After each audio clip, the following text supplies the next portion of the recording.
What is up, YouTube? Sam back again from the Buy Forever family with another war recap. This time, Week 9 action, CWL Lite, code Enigma, taking down Damn Souls 73-69 this week. So, an excellent job to the guys and girls from CE.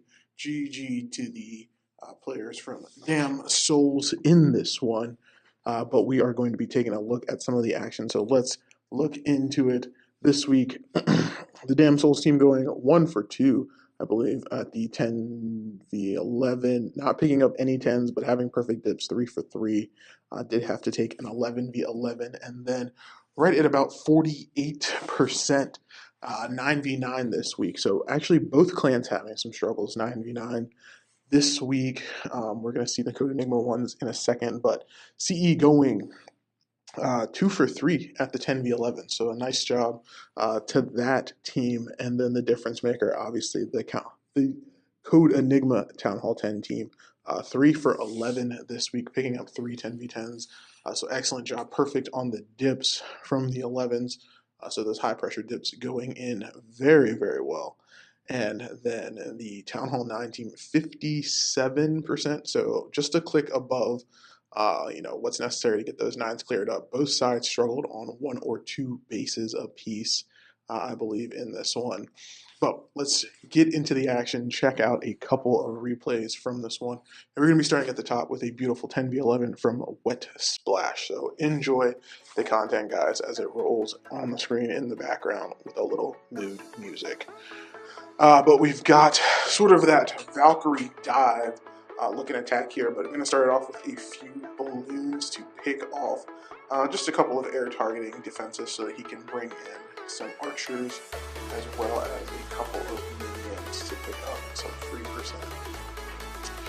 Well, not free, easily earned percent on the outside of this one. You can see one of those minions does get targeted by the warden, just a little miscue on the drop there, but still has a bunch of loons in the bag. So here we go, bringing in some more from the 3 o'clock area. And into that archer tower, they get their job done. Has another minion to go down. Believe he can only really snipe one building there with that minion. So goes from the army camp. Kept 1 loon in the bag, and that is going to go down now to eat that Sam, and then a baby drag down to get some extra percentage. And here we go. So naked queen walk coming in down here. So we've got the golem, we've got the queen, and she's just going to work behind that golem. It's doing all the tanking.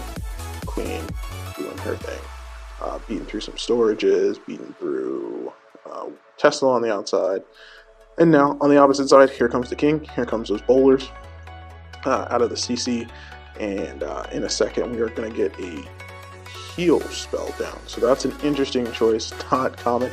I normally see the rage spell with the bowlers, but looks like it's going to keep them up through that wizard tower. Here come the Valks. They are going to dive their way right into this town hall compartment where a rage, a poison, and a heal spell will be waiting for them.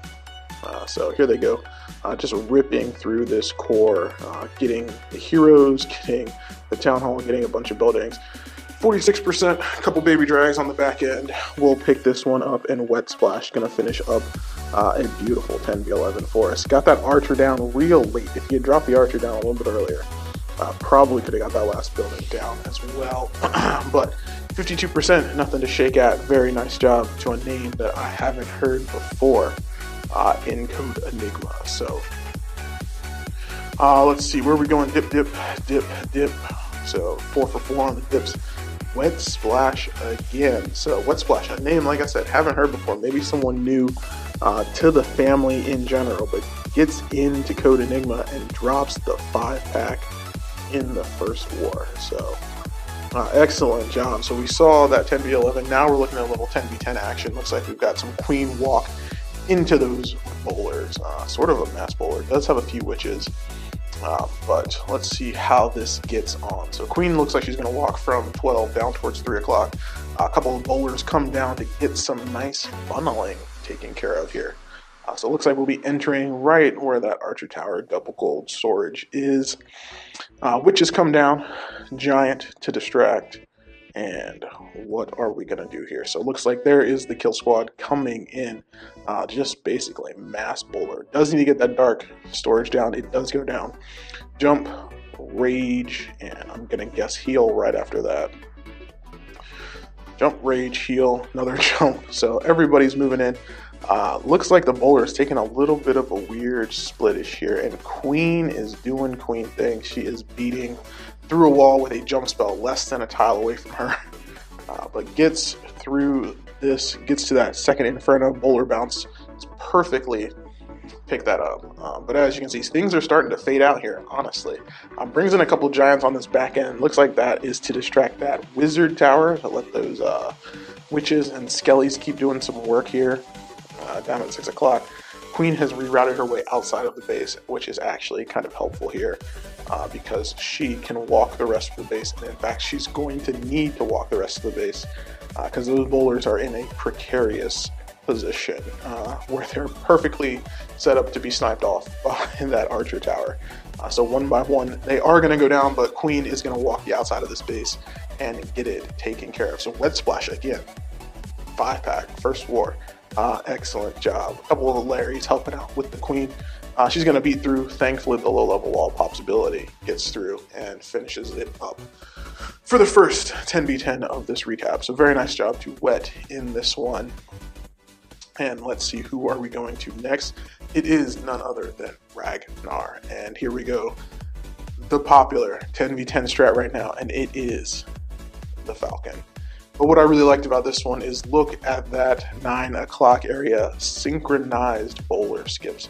Don't know if he planned it that way or not, but that looks pretty awesome to be real. So those bowlers are going to continue to get a little bit more value, finishing up some more of these trash buildings. Looks like they're going to get, 8 buildings in total from 2 bowlers. So some nice value there. Queen, she is on a walk. Looks like her mission is to get in here. I think to about 11 o'clock, maybe on this entry, but King got insta-targeted by the Inferno, so he is going to be ripped before this raid really gets started. But here come the Valkyries. They are running their way in, as well as those bowlers, and in just a second, I'm guessing we're going to see the rage, we're going to see the heal, and here we go. I'm going to be able to get both Infernos from this compartment. Beautifully done. Second rage goes down. Valks rip through those center walls, trying to get all the way into the core and get to that triple expo compartment. Another rage goes down. And look at just the massive destruction that is going on here. So just a wave of chaos in the core of the base. Those bowler skips are doing incredible work. The Valks just ripping through the walls, and a couple of baby drags on the back end of this. Like that little addition here. They do both get eaten by Sams on the outside, or I think one got Archer Tower air defense down, but plenty of Valks up. They're going to run the outside of this base. There's only a couple of point defenses left, so we'll speed up through this one. Pops Queen ability. She does just a little bit more work.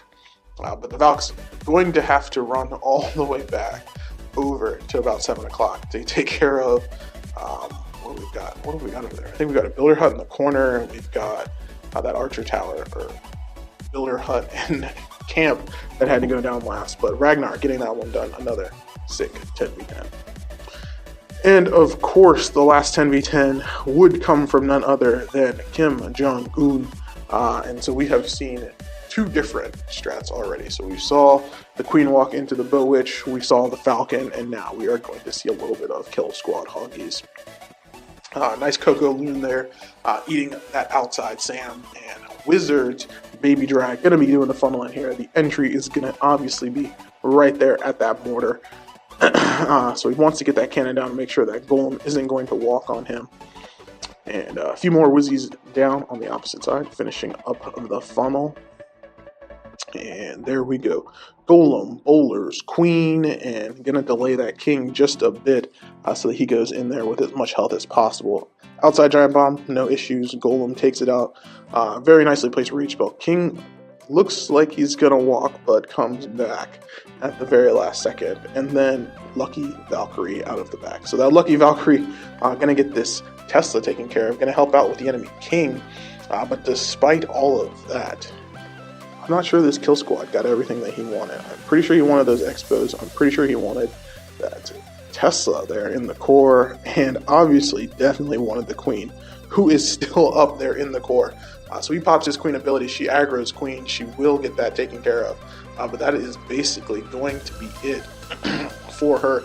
She's going to march on and get a little bit more done. But here come the hogs in from about 8 o'clock, going to just work his way counterclockwise around the base. But he's got 2 ground skellies early in the raid. So he's going to have a lot of damage coming into these hogs. But he is getting those heal spells down. They are being placed perfectly. CC Hogs came in as well. And as the 3rd Skelly spell pops, he gets that poison spell down. So excellent value. He gets all 3 of the poison spells in one Skelly. Or in all 3 of the Skelly spells in one poison. There it is. And there's the last heal. It goes down. Very nice placement on it. Is going to find a couple more spring traps on the back end. But KJU with enough to finish this one up. Look at those hoggies. They're just jumping over the little walls trying to finish up. And we'll finish up this one on 2x to finish the cleanup. Brings that back in, Loon in. Maybe would have liked to see a miner to direct target into the core there. Maybe help work on that CC. But plenty of hogs up, just enough to get it done. And the 3rd 10v10. So excellent job once again to the 10v10 team from code Enigma. But now it is time to take a look at 1 or 2 of the Town Hall 9 hits because these guys are doing a good job every week. Pardon me. So we've got Joey Jr. in on the next one. Joey, I was FCing with him earlier this week. He's been running this strat for quite a bit. Don't know exactly what to call it. Whether we're going to consider this the Town Hall 9 Falcon with the P.E.K.K.A. or the Town Hall 9 Queen Walk into the Bow Vape. Or not Bow Vape, Queen Walk Vape. Yeah. Or I guess we call it the Bow Vape because he's going to bring bowlers out of the CC. But he's got the Queen. She's going to be walking 3 down towards 6. And this is very similar composition, I suppose, to the Falcon. Bringing in those Valkyries with the bowlers in behind. But he's got the Kiwi down. That's basically just to set the funnel on this other side. And then in just a moment, you're going to see the P.E.K.K.A. You're going to see a 2-finger drop on these Valkyries. And just like the Falcon, no wall breakers necessary. Just drop the rages. Let the Valks do their job, which is to rip through these walls. No problem. Drops down the poison, gets the heal down, and here we go. Everybody moving in. Valkyrie's just doing work. And you can see completely ignoring the Queen. She's up there at 12 o'clock, and he had nothing to go get her. So he is relying on those Valks to make the push through the base. Still has 1 heal left. All the Teslas are on the back end, but it's not going to matter because he's got those healers. Those healers on Valks, on the P.E.K.K.A. are just going to do insane work. So finally his Queen does aggro Queen. She goes down.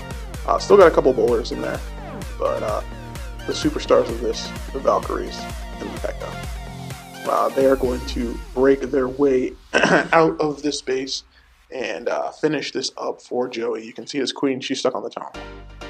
But like I said, kills it. So very nice job on this attack. A couple of, like archers and such, just picking up some of those corner buildings, but 2xing through the back end because he's got it in the bag. Queen, she's stuck on a wall, as always. But the P.E.K.K.A. is doing the tanking. Wizards and bowlers and Valkyries finishing this one up. So very nice job, Joey, on this attack. Really enjoyed it. And I am more than, of course, happy to see Valkyries in the meta. It's probably my favorite troop in the game. So we'll look at one more in this one. Trying to look and see. I've got the stats pulled up off to the side, so I'm looking for fresh hits. I'm looking for people who I haven't seen a lot, and I think I have zeroed in on one, and it's going to be Gator going in on number 21 here. And I pick, like I said, fresh, absolutely random, and unfortunately it's not a witch attack. So unfortunately, or maybe fortunately, I'm not sure. But we've got the TDH coming in here. So using a very nice Wizzy there to help just funnel the Queen, and she's going to walk her way from 12 down to 3 o'clock. Alright, so what are we gonna do? Where is the Kiwi Walk going to come in? And is that a non-max king? That's a non-max king, a level 29 king. Gator, what are you doing? You gotta farm, buddy. You gotta farm. But there's the Kiwi helping out with these storages, finishing a couple of them up pretty early here. So what are we gonna do? Where are the wall breakers gonna be coming in? I'm guessing right about now. Yeah, here they come. That tester didn't go down far enough ahead, so he is going to have a little bit of an issue getting the wall section opened up. So he is not going to get the double layer wall break that was anticipated with 8 wall breakers, but is going to get at least 1 air defense here. Gonna get the CC, gonna be taken care of, and a couple of pretty decent defenses. Walked a couple of archer towers, is going to finish up, I think, yeah, with that last one. Doesn't get that wall breaker to go exactly where he wants, but that is okay. So here we go, in with the Lalo portion. So brings the CC Hound and a couple of loons, a few more loons. Alright, here we go. Pushing in very quickly. It looks like he's going to get these 2 ADs down pretty fast, honestly. Where is this next Hound? Okay, here he comes with the next Hound. It's going to fly very nicely over this like mini Tesla farm. A Rage Spell goes over the other half of the Tesla farm. So eliminates the Teslas quickly, gets the last AD very fast. And even though he didn't get the double layer wall break that he wanted, still smashes the space, still has a Hound up, still has a Rage in the bag, still has a Haste in the bag. So just a huge hit in this one, and just dissected that base beautifully. So well done to Gator on that one, finishing it up with a beautiful looking attack for this week's recap. But that is going to do it, guys, I think, for this week. Like I said, GG to the guys and girls over at Damn Souls. Code Enigma moving on to 5-4 on the season. Definitely still in the playoff hunt in CWL Lite. So excellent job to them. Believe they are up for War of the Week potentially this week. So make sure you guys get on and give them a vote. But that'll do it, guys. Hopefully you enjoyed the content. Please make sure to leave a like and subscribe to the channel. But that is it for this week. Hopefully you enjoyed. Until next time, this is Sam. Peace out. Tell me pretty lies, look me in the face, tell me that you love me, even if it's fake.